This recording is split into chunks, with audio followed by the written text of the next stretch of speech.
Bueno, lo decíamos tras la pausa, estamos con Andrea Tuana, a quien le agradecemos que se haya hecho un tiempito esta mañana para venir a conversar con nosotros. ¿Cómo estás, Andrea? Muy bien, gracias. Bienvenida. Bueno, Bienvenida. decía, instalaba yo la pregunta antes de irnos a la pausa. ¿Los candidatos presidenciales están hablando de violencia de género? ¿Cuál es la percepción que tienen ustedes?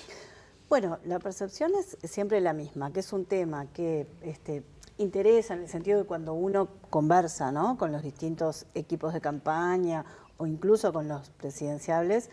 Es un tema que interesa, que está en los programas, uno puede ver allí medidas, pero la realidad es que cuando escuchamos en los discursos públicos, este no es un tema que aparezca. ¿Por qué crees que no aparece? Bueno, yo creo que es un tema que se sigue considerando como un tema menor, un tema secundario, que sí, que es horrible, que es espantoso, pero que la realidad es que no se considera uno de los grandes problemas del país. ¿Por qué?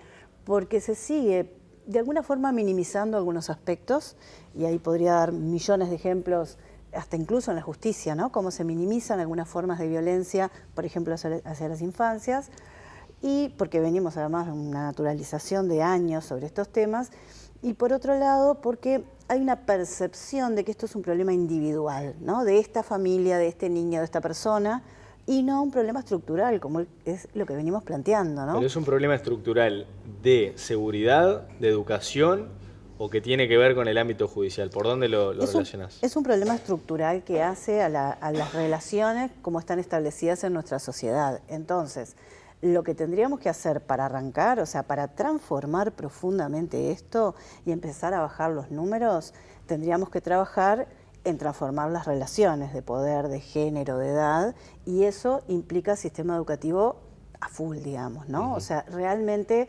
incorporar una materia que sea el trabajo, llamémosle educación sexual integral, educación para la igualdad, educación para la paz, derechos humanos, como querramos, ¿no? Pero que los niños, desde que ingresan al CAIF hasta que se van en su último año educativo, que ojalá fuera el terciario universitario, siempre y todos los años tendrían que tener una materia específica para trabajar este tema. Ahora, Andrea, Eso no se ha logrado. ¿no hemos avanzado? Sí, por supuesto. Hemos avanzado. Por supuesto. Siempre reconocemos los avances. Hoy, hacer una denuncia, pedir ayuda, o sea, ser una persona, una víctima de violencia, es muy distinto que hace 20 años atrás. En eso hemos avanzado muchísimo. ¿Cuál es el problema? El problema es que no hemos avanzado en la transformación profunda y estructural. Entonces seguimos atendiendo, respondiendo a la crisis, respondiendo a los casos horrorosos cuando ya suceden. El Claro, caso de este bebé, la corremos de atrás, como se dice, la ¿no? corremos de atrás, pero yo creo que porque no hay una comprensión,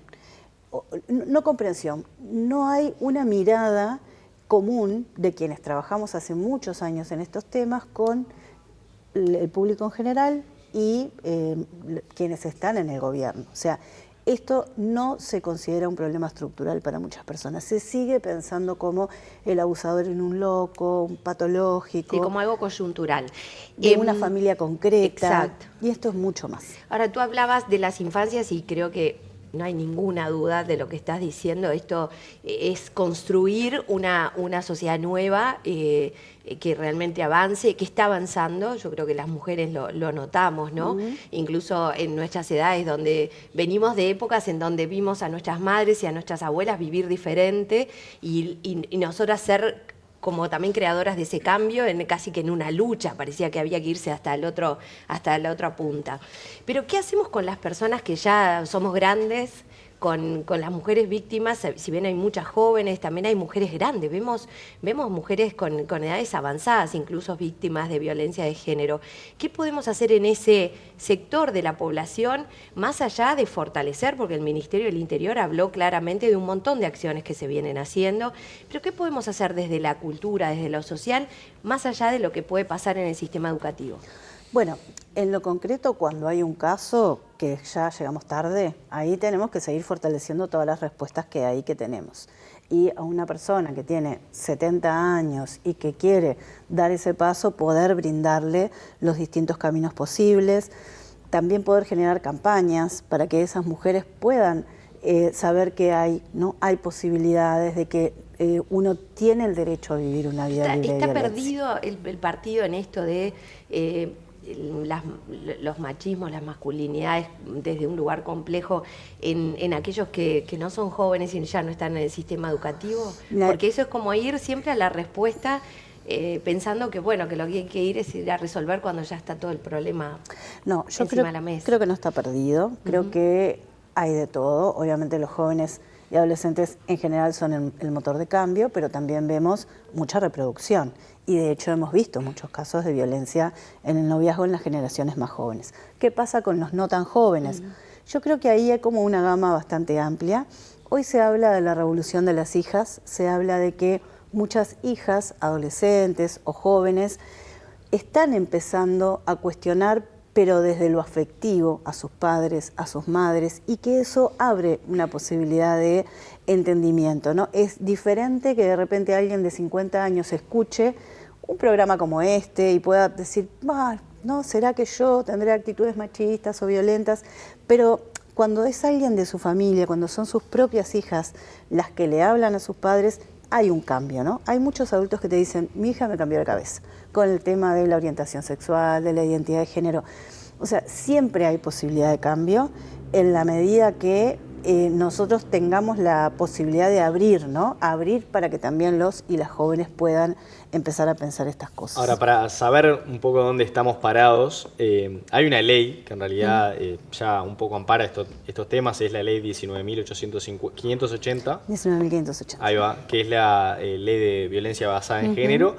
Tengo entendido que la hoja de ruta da como ciertos lineamientos y que de cierta forma funciona bien. Lo que no sucede allí, ¿qué es? O sea, no se está cumpliendo. ¿En qué falta tal vez financiamiento? ¿Por dónde están ahí los pequeños matices? Yo creo que es voluntad política y financiamiento. La ley realmente es una muy buena ley y no es que sea una ley utópica, es una ley aplicable, absolutamente aplicable. Lo que pasa es que si tú no generas los recursos, por ejemplo, y muy claro, la ley plantea cierto rediseño del sistema de justicia, de la respuesta. Eso es posible, pero para eso tú tenés que tener posibilidades económicas para tener los locales, los magistrados, los equipos técnicos en cantidad suficiente. No puede ser que tú vayas a plantear una situación de violencia y que te den hora para hacerte la pericia de evaluación de riesgo dentro de 4 meses. O sea, eso realmente es un sistema que no está dando una respuesta a una necesidad concreta. Para eso tenés que contratar peritos, más peritos, tenés que capacitarlos, porque la Universidad de la República no capacita, que ese es otro problema, ¿no? Necesitamos psicólogos, trabajadores sociales, psiquiatras, pero que sepan de violencia, pero la Universidad de la República no forman estas temáticas. Entonces, claro, vos te encontrás con equipos que de pronto hacen malas intervenciones porque no saben, porque este no es un tema de sentido común. No es que a mí me parece que el niño está mintiendo o está no sé qué, o a mí me parece que esto no es tan grave, ¿no? Hoy un niño dice que le tiene miedo a su papá y el sistema le parece que está manipulando, que está exagerando, que capaz que el papá es muy estricto en sus límites y ese es el problema. No se escucha a un niño y se hace una valoración profunda. Y deben haber seguramente muchos casos que quedan sin saber también, ¿no? Que no entran en el registro. Bueno, eso ni que hablar, porque también sabemos que de un montón de casos detectados hay otro montón que ni siquiera llegamos a ellos ni a detectarlos. Hay personas que, bueno, que ni siquiera tampoco pueden reconocer que están viviendo una situación de violencia. O sea, yo creo que estamos en un momento donde hemos avanzado muchísimo, por suerte, donde la sociedad está cambiando sus maneras de pensar y de concebir todos estos temas, pero que todavía persiste un sistema hegemónico que sigue siendo machista. Y por otro lado, en los últimos años hemos visto como un movimiento antiderechos que pretende poner en tela de juicio. Por ejemplo, empieza a decir, lo que pasa es que las mujeres mienten, utilizan la ley de mala manera, entonces ocupan el sistema de justicia, hacen que colapse y que no se pueda dar la respuesta adecuada. Y esto no es cierto, ¿no? Esto es en base a unos mitos que lo que pretenden de alguna forma es que el sistema ya no genere tanta protección. Entonces, estamos también en una puja de paradigmas, de concepciones. Igual creo que esos son los menos, ¿no, Andrea? Los que... Es que en realidad en los casos de... no hay una investigación... No, pero digo, son los menos los que pretenden instalar eso. Sí, algunos sectores puntuales, son los menos, ¿no? pero se escuchan mucho esas voces. Y sobre todo en el sistema de justicia nosotros estamos viendo, y de ahí es que estamos viendo que la violencia vicaria está creciendo, de que quedan como inseguros en la actuación. Entonces, ¿será que es lo que me está diciendo este niño es así? ¿O será que su mamá lo está inventando y lo está involucrando en una mentira? Hay muchos niños que están absolutamente desprotegidos. O sea, tenemos casos de niños que han hablado en su prestador de salud, han dicho que han sido abusados sexualmente por su progenitor en uno de los casos, y la Fiscalía demora la investigación porque está desbordada. Entonces el juez de familia dice, yo hasta que alguien no me diga que este papá es culpable, no voy a suspender las visitas. Entonces tenemos niños con riesgos de ir a visitas con sus papás. Y en otros casos hemos visto jueces que castigan a las madres diciendo, Fiscalía no dijo nada, esto debe ser mentira, y le han sacado la tenencia a la mamá y le han dado la niña al papá acusado de abusar ¿Tenemos sexualmente. datos de esas situaciones para entender si es algo que se da con regularidad? Bueno, nosotros justamente desde El Paso estamos iniciando una investigación, hemos conversado con UNICEF, que también estaría interesada en poder hacer esa investigación de cuántos casos estamos hablando. Claro. Yo podría decirte que hoy acompaño unos 15 casos, unas 15 mamás que están en situaciones distintas, algunas que les han sacado los hijos, otras que están Claro, porque son amenazadas. todos los casos distintos, además. Son digo. todos los casos distintos, por supuesto. Pero bueno, se ve un poquito ese patrón, ¿no? De Claro. la mamá miente o Acá me manipula. parece interesante recordar la cantidad de casos. En agosto, perdón, se presentaba el informe del primer semestre de 2024, 21.459 denuncias de violencia doméstica, ¿verdad?, y delitos asociados, 65% de las víctimas niños, niñas y adolescentes, el 35% restante mayores de 18 años. Son números que impactan, ¿verdad? Ro, Te pregunto- sí. no, y aprovecho esos números para preguntarle, porque me voy a olvidar después, la situación económica de estas familias que son víctimas de estas situaciones, ¿afecta directamente? Porque viste, estamos hablando últimamente de la pobreza infantil, de algunos sectores de la sociedad que están sumergidos. Digo, ¿cuánto implica ser pobre y padecer esta situación? Bueno, ser pobre es una doble victimización, digamos, ¿no? Porque ser víctima de violencia de género, violencia en las infancias, afecta a cualquier persona en cualquier situación socioeconómica. Incluso decimos que a veces donde hay mucho dinero y mucho poder, hay más impunidad, ¿no? Porque queda todo muy Más tapado. tapado. Pero, aún así, sabemos que la pobreza, que ya es una violencia en sí misma, por supuesto que profundiza el daño y además hace mucho más complicado las rutas de salida, porque vos, bueno, cuando tenés la posibilidad de irte a casa de un familiar, de alquilarte algo durante un tiempo, me acuerdo de una señora que yo acompañé, que estaba muy bien económicamente, ella se contrató un guardia de seguridad, porque el señor insistentemente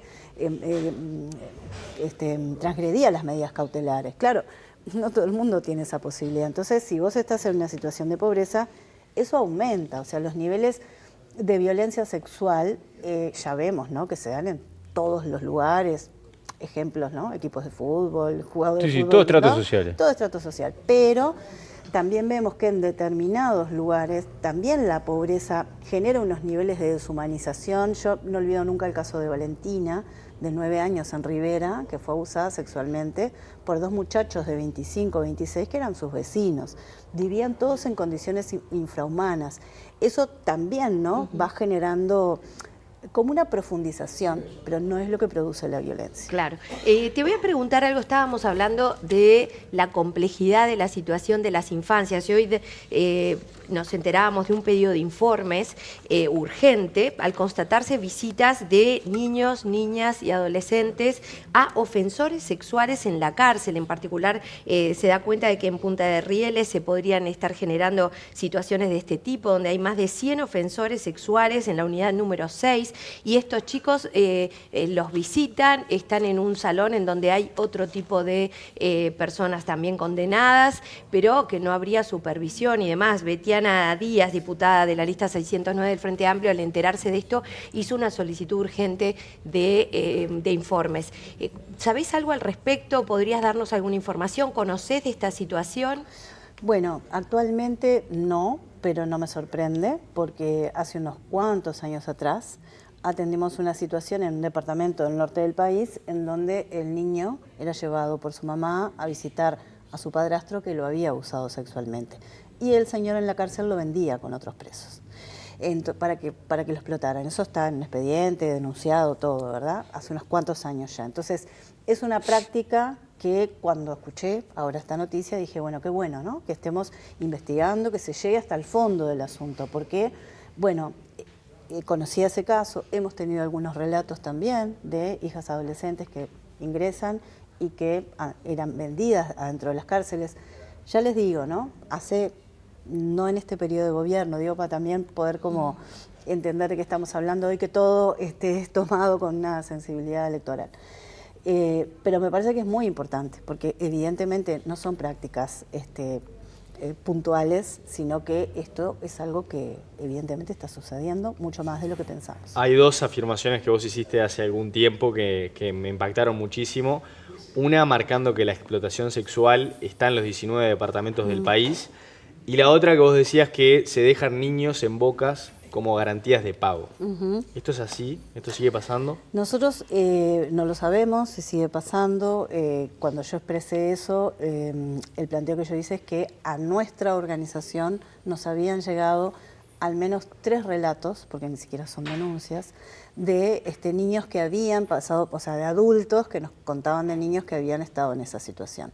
Entonces, como siempre decimos, bueno, cuando empezamos a escuchar estas cosas, como hace 20 años empezamos a escuchar de la trata sexual, que era un tema del que no se hablaba, después de lo de María Urruzola en el 90, todo quedó en silencio. Claro, empezábamos un caso, 2 casos, 3. Lo que decimos es, bueno, esto nos está llegando, hay que investigar, a ver si esto es una práctica que está instalada, ¿no? Lo que hemos visto después de esas afirmaciones han sido situaciones donde los niños quedaban involucrados o en el fuego cruzado, o un niño, recuerdo que fue encontrado en una casa que el propio funcionario policial decía que no parecía una casa. Entonces, pasan cosas, ¿no?, con los niños en el mundo del narco.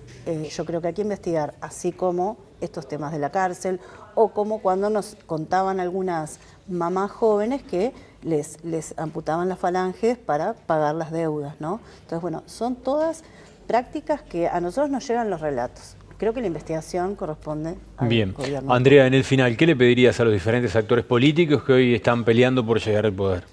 Yo les diría que tienen que poder dar una prioridad a este tema.